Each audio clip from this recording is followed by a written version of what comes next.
கர்த்தருக்குள் பிரியமானவர்களே, உங்கள் யாவரையும் ஆண்டவராகிய இயேசுவின் நாமத்தில் வாழ்த்துகிறேன். கர்த்தர் யோசுவாவை பார்த்து சொன்னார், நான் உனக்கு கட்டளையிடவில்லையா?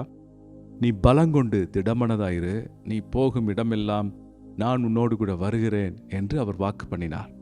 அன்பானவர்களே, யோசுவா மிகப்பெரிய ஒரு சவாலை மேற்கொள்ளும்படிக்கு மோசேயின் தலைமைத்துவத்திற்கு பிறகு இஸ்ரவேல் ஜனங்களை நடத்தி கொண்டு போனான்.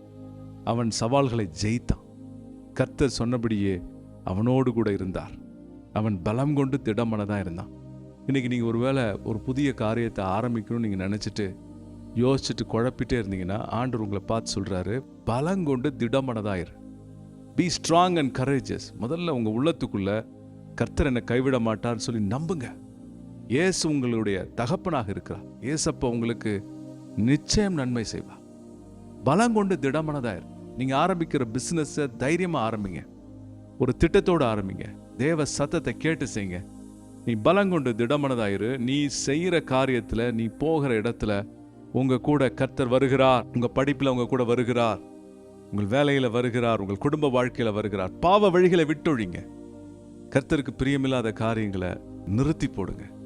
கர்த்தர் உங்களை ஆசீர்வதித்து உங்கள் கூட இருந்து உங்களுக்கு வாக்கு பண்ணின எல்லா நன்மைகளும் பெற்றுக்கொள்ளும்படி செய்ய போகிறார். அல்லேலூயா. பலம் கொண்டு திடமனதா இருங்க. பயப்படாதீங்க. தைரியமா இருங்க. கர்த்தருடைய நன்மைகளை பெற்று அனுபவிங்க. ஆமென்.